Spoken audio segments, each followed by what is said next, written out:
The galaxy whispered they were invincible. The Karnathi swarm boasted no emissaries, no trade, no artistry, only raw intent. An intent that sculpted desolation. Silence bloomed where they touched down. Entire civilizations evaporated. The Accord fleets shattered.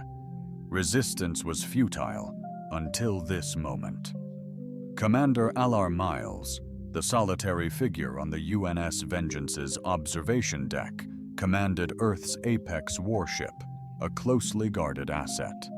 Celestial bodies traversed the inky abyss beyond the armored viewport, yet her mind centered on the measured, deep thrum of raw force beneath her feet.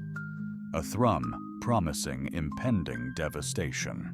"Report," she stated softly. The responding voice echoed, synthetic and cold.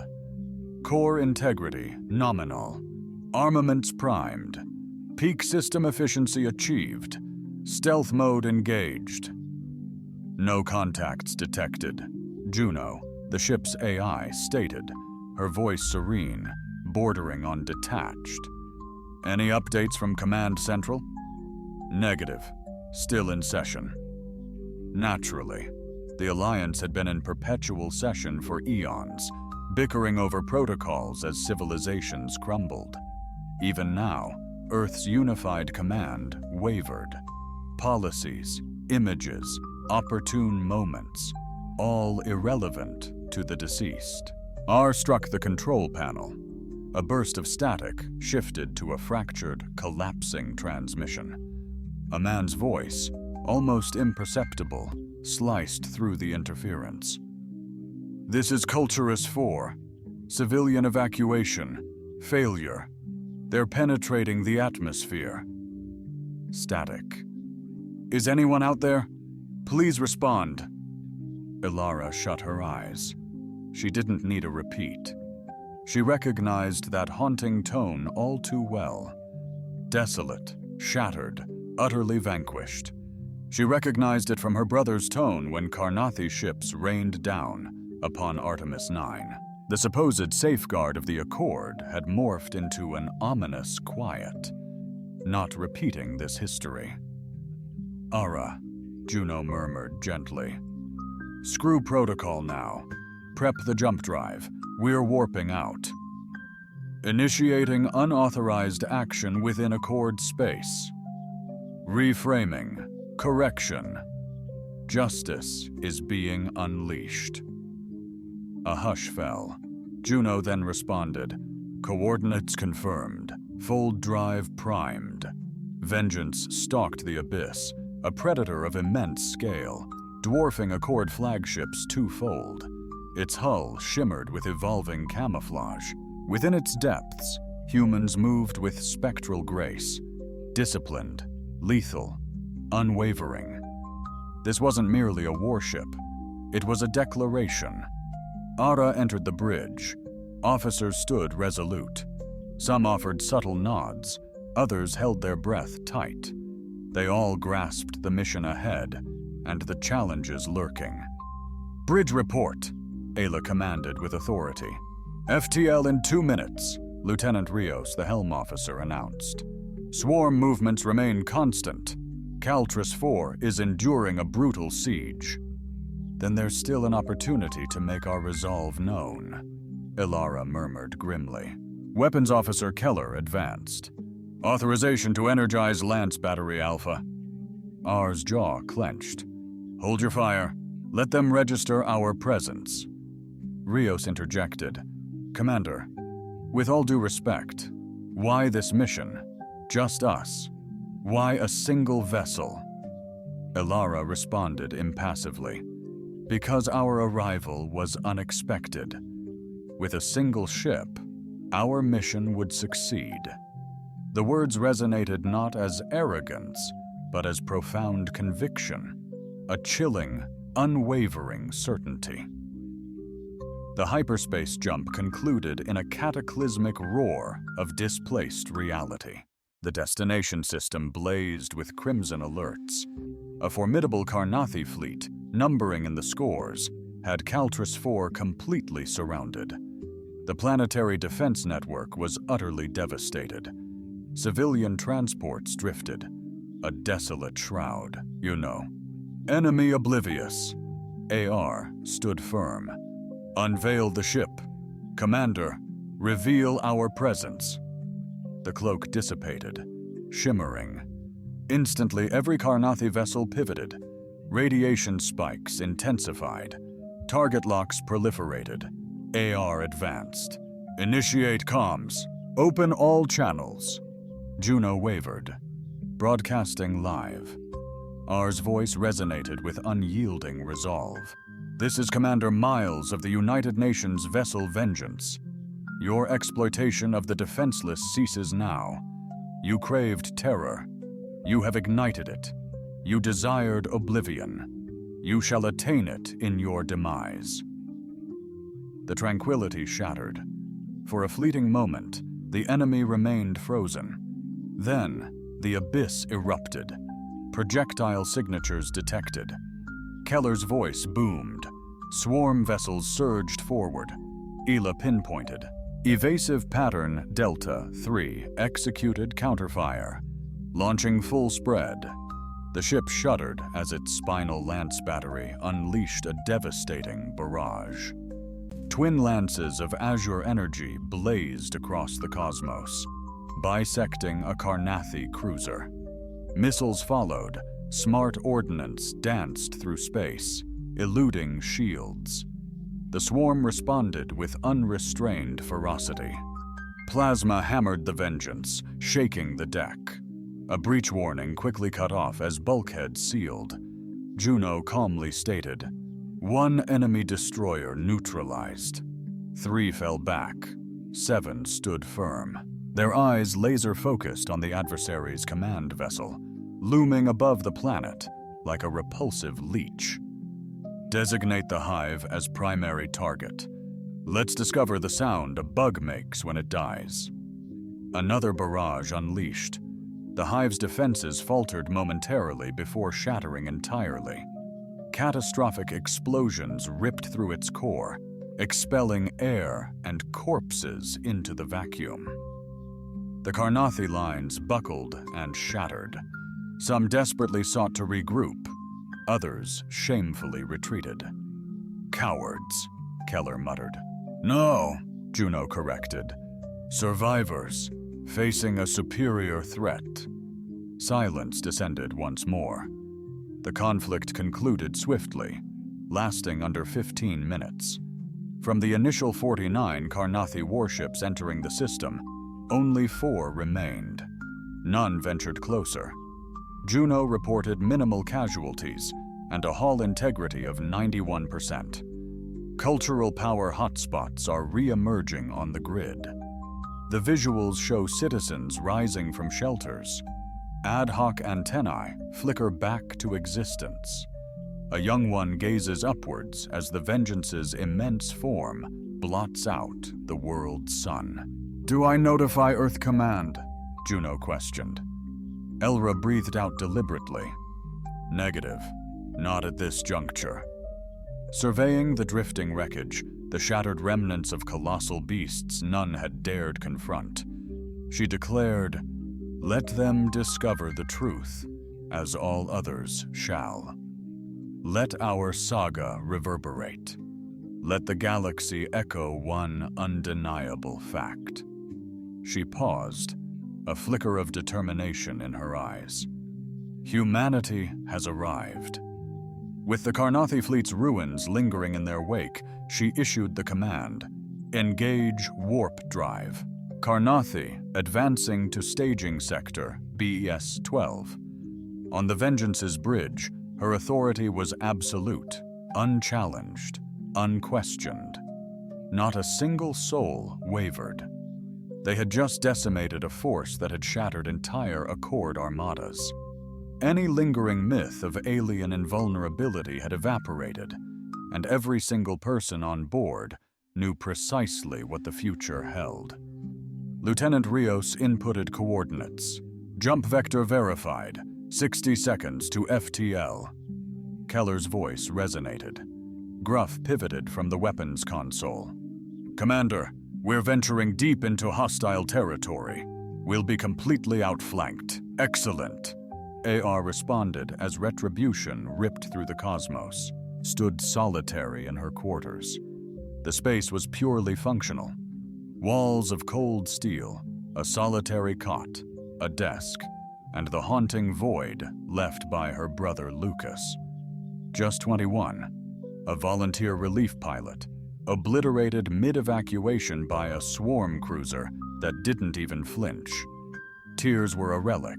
Now, only observation and memory remained. Juno's voice, a gentle whisper, broke through. "It's been 31 hours since you inhaled. You need to." "I will," she affirmed. "I could administer a neural sedative. Rest would come." "I'm not fatigued. I'm sharp." Juno hesitated. "You're incandescent with rage." Ela gazed skyward. "Wouldn't anyone? Emotion eludes me, yet I grasp its essence. Revenge sharpens focus, yet obscures judgment." She pivoted to the terminal. "We seek comprehension, not retribution." They emerged from FDL into a graveyard of shattered satellites, skeletal debris, and ghostly corridors. This was Besh 12, the tattered vestiges of a once booming trade lane, now a ravenous hunting ground for the Carnathi swarm. Sensor pings blazed. "Contact," Keller announced. "Multiple swarm destroyer group, a dozen ships strong. High vessel positively identified." Elara observed the crimson icons erupt across the tactical display. "Hard about. Ready missile batteries." "Engage cloak?" Rios inquired. "Cloak disengaged." "I need them to understand precisely who has arrived." From the swarm's abyssal heart, enemy vessels aggressively advanced. Swift, sharp, insectoid machines driven by bioengineered engines, each driven by a single purpose: devour and destroy. Deploy drones. Pattern Omega Elara commanded. Microfighters, scarcely larger than coffins, surged from the Vengeance. But these weren't standard interceptors. They didn't directly attack. They danced through enemy lines, projecting deceptive telemetry, disrupting communications, and crippling navigation systems. Chaos erupted within the swarm. Targets went astray. Juno observed. The hive reacted with unexpected slowness. They hadn't anticipated electronic warfare. Flawless. Initiate strike rotation. Lancing energies illuminated the darkness, instantly obliterating the leading Carnathi destroyer before its defenses could even engage. Missiles originated forth, weaving through enemy formations and exploding with brutal efficiency. The hive vessel faltered, an unprecedented retreat for a species designed for utter dominance. "They're faltering," Keller exclaimed, astonished. "No, they're adapting," Elara countered. "I need them aware of their learning source." Unexpectedly, mid-battle, a Carnathi scout drone, merely disabled, spiraled shipward. Ara commanded retrieval to the lab. The faintly pulsing cylindrical drone, armored in chitin, barrel-sized, was partially alive, hissing, clicking when restrained. "Translation engaged," Juno announced. "Initiating interface." An eerie silence descended upon the bridge as the alien transmission crackled through the speakers. The translated voice was harsh, grating, yet intelligible. "Crude instrument of war. Do not despair. Vengeance is imminent."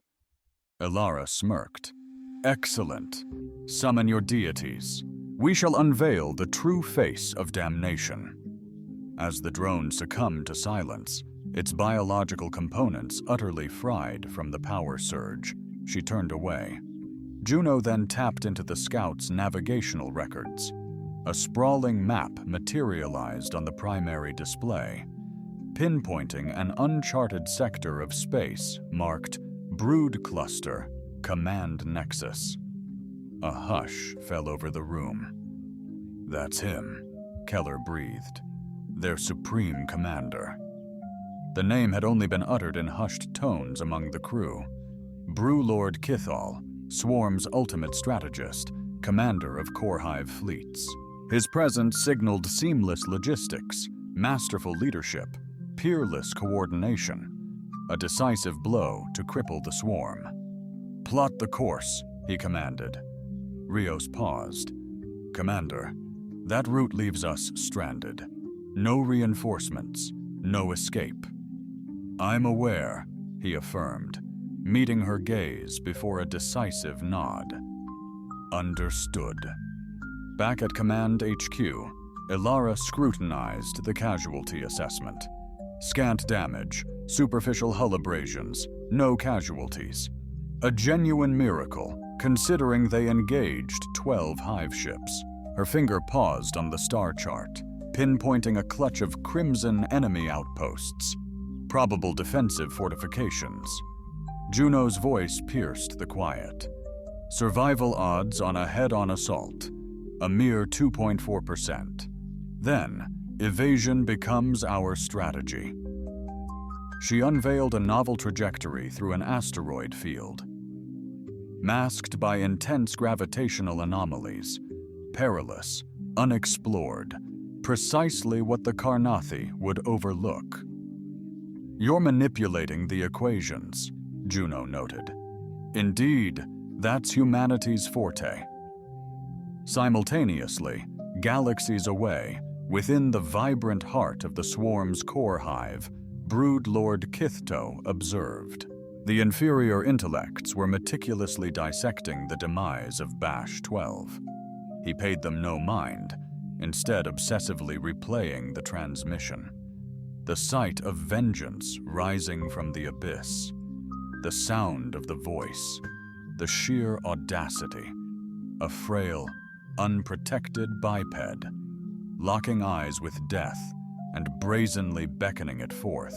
He clicked his mandibles once, a gesture of profound curiosity, and voiced his thoughts aloud. A drone emitted a nervous chirp. "Should we unleash the brood clusters?" "Negative. Allow it to draw closer. Let's observe the true extent of its hubris." Back on the Vengeance, she rallied her crew. "I'll be frank with you all," she declared. "We are venturing into the epicenter of their dominion. We are facing superior numbers, firepower, and lacking reinforcements."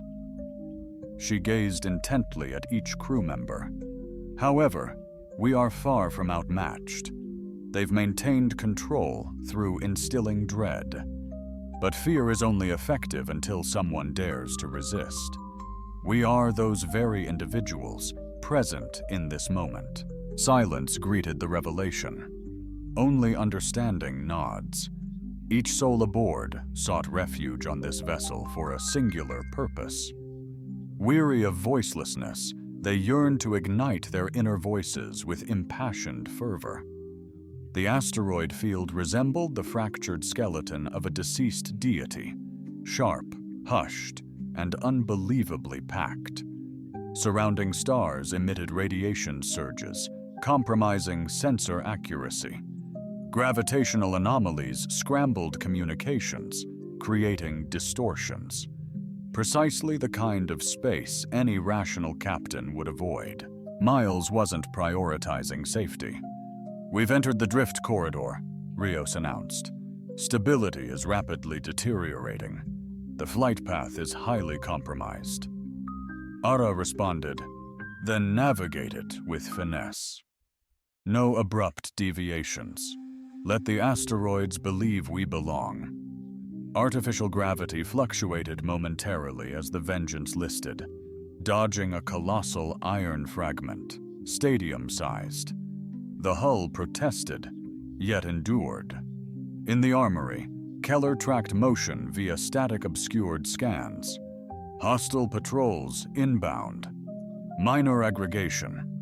Oblivious, Juno appended, "Our unique signature is presently shrouded by encompassing magnetic fields, rendering us indistinguishable from ambient radiation. Let us maintain this concealed state." Ela indicated a 3-hour time frame to the cluster's periphery. Beyond that boundary lies the Kithau pathway, the vital artery of swarm logistics, throbbing with hive traffic, war vessels, and command centers. Yet had they been detected earlier, their approach would have been thwarted long before reaching the entrance. Penetrating further into the asteroid belt, the vessel shuddered with intensity. The debris field thickened, making the swirling fragments more erratic than before. A rogue piece grazed the starboard fin, setting off a brief chorus of alarms that promptly silenced themselves. "Superficial abrasion," Juno reported calmly. Elara, unfazed, simply replied, "If that's the extent of the damage, I'll gladly accept it." Another hour crept by. "Then initiate contact," Keller urged, his voice sharp. "One ship, not a swarm."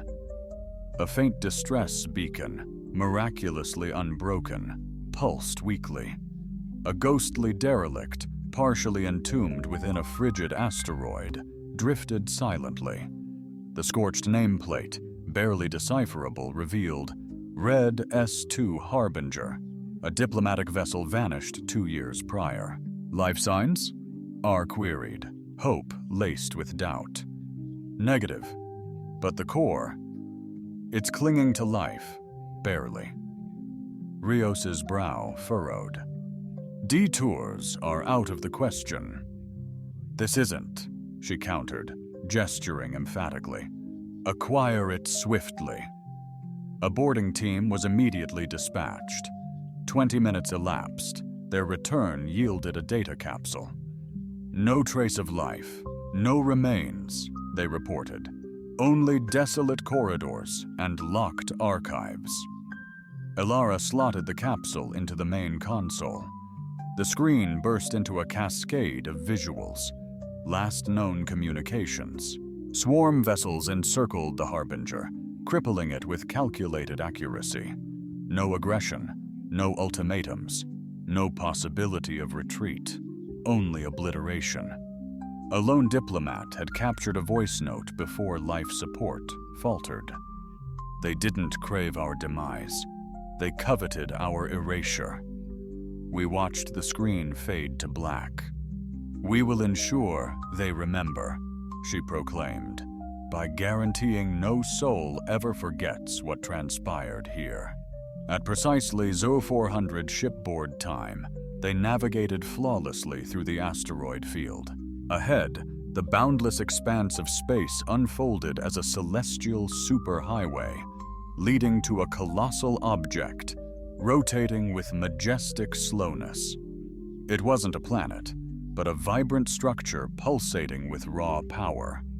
"Hive node," Juno declared. "Target positively identified." Intel confirms Brood Lord Kithal is present. Hostile vessels are densely concentrated around the node, mirroring drones guarding their queen. Cargo barges, escort destroyers, war cruisers, a veritable armada of vessels. "Far too many for a lone ship," she assessed the formation intently. "A direct assault is suicide," Keller murmured. "Even with a nuke, we wouldn't escape." "Nuking it is off the table," she stated firmly. "We're going to cripple it." She tapped the screen decisively. "These barges, the logistics backbone, power conduits, the supporting infrastructure.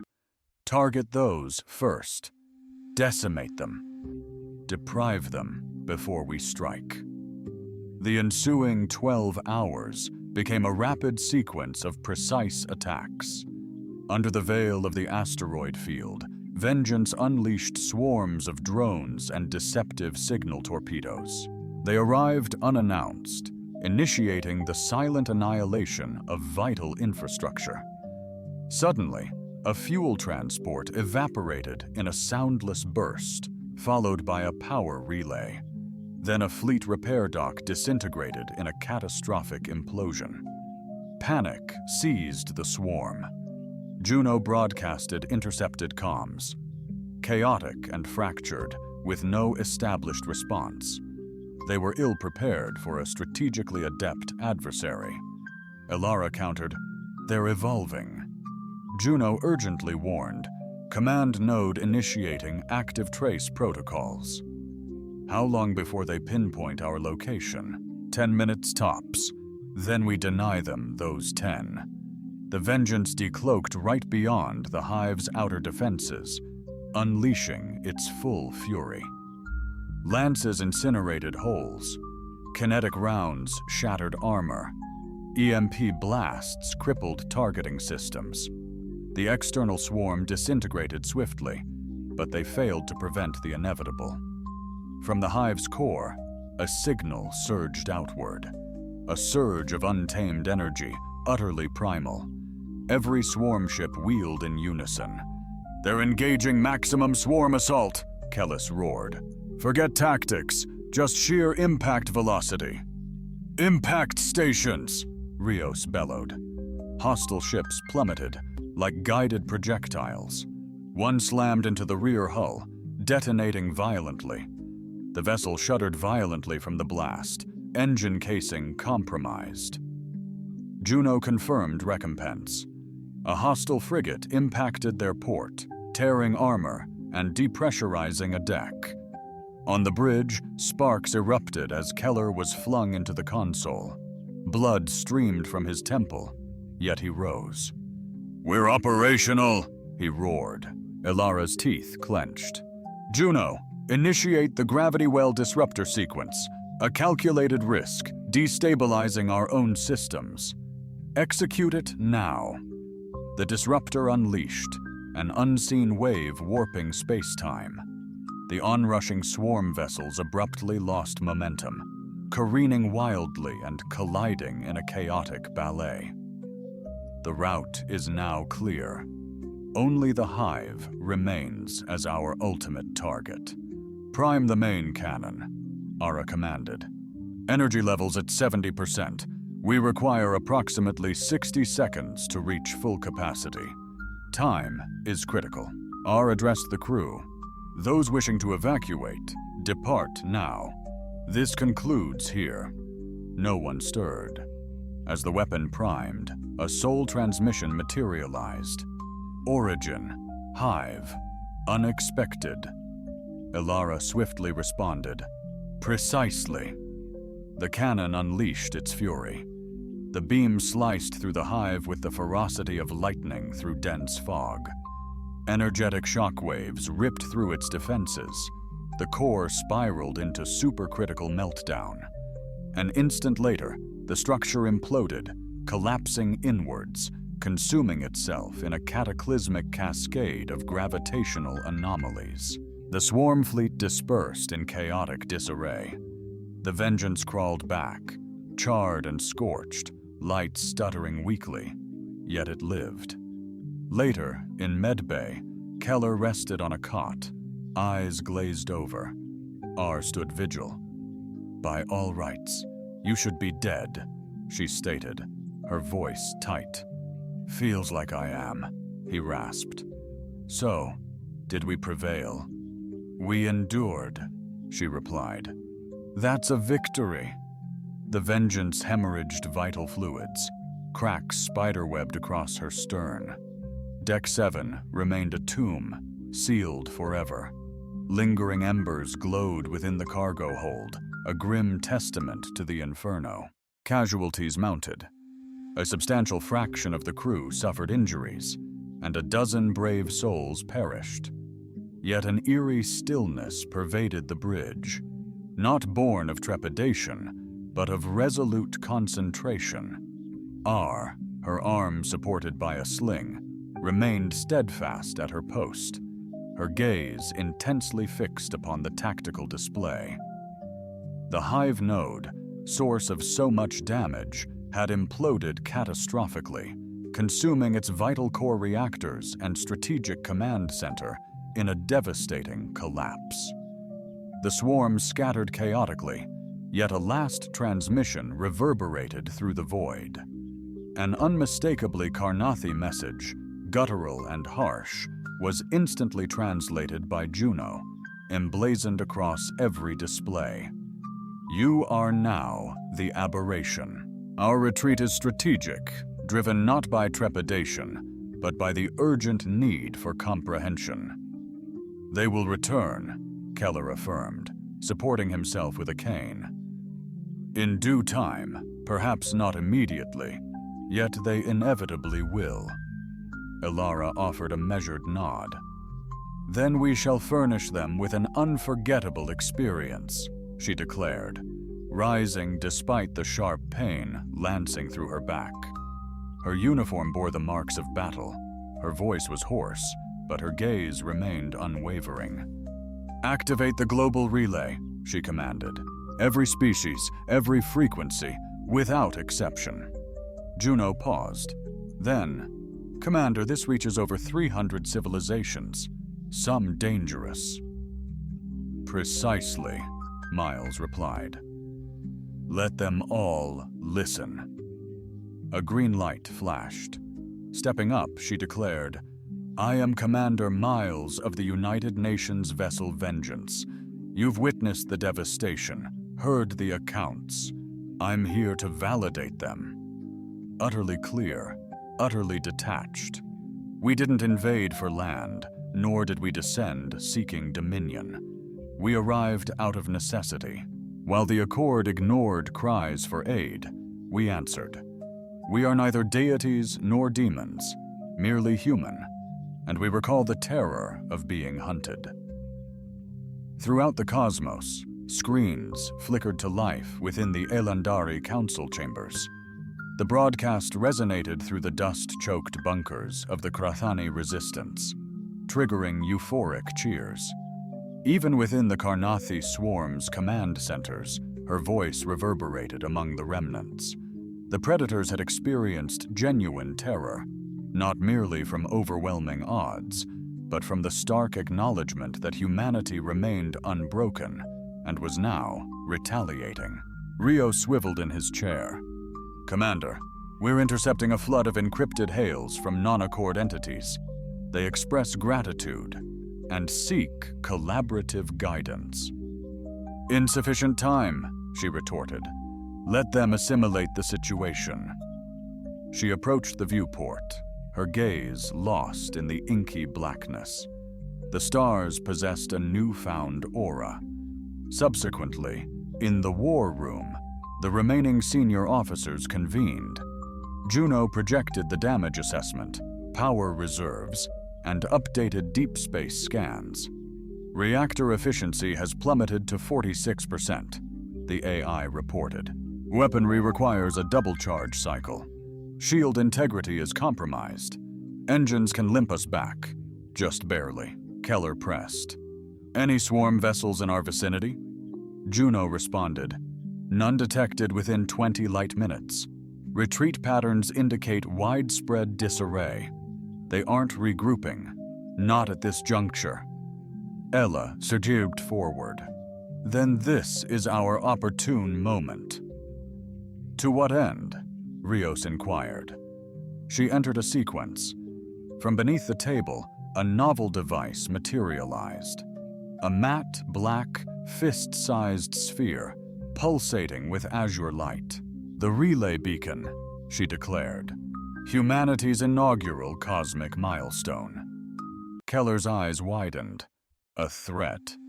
"Nay, a pledge," she corrected. She personally positioned the beacon within the launch bay. Juno's voice, composed, echoed. "Absolutely certain?" "Affirmative." Beyond, the beacon ascended. Poised above the smoldering wreckage of the swarm fleet, it ignited, broadcasting a signal across all quantum frequencies. Her voice, clear and resonant, delivered a single, unwavering declaration. "Threaten what we hold dear, and understand this. Humanity requires but a single vessel." On Earth, pandemonium erupted within the Accord Assembly Hall. As the raw footage played, a cacophony of diplomatic voices erupted in outrage. The hive node fractured, alien vessels scattered, and a solitary human warship ominously loomed. Was it rogue justice, or a full-blown revolution? Regardless, one truth resonated. The galaxy was irrevocably transformed. In her private sanctuary, Ilara at long last found respite. Bruised and burdened, she clutched the projector, selecting Lucas's file. His vibrant frozen smile emerged. "They won't forget you," she breathed. Only the ship's hum answered. Juno's voice cut through. "Commander, Admiral Veer of the Accord with a private transmission." AR released a measured breath. "Grant clearance." The Admiral materialized on screen, his grayish complexion, 4 eyes, betraying evident unease. "Commander Miles," he commenced, his tone rigid, "your actions transcended all authorized protocols.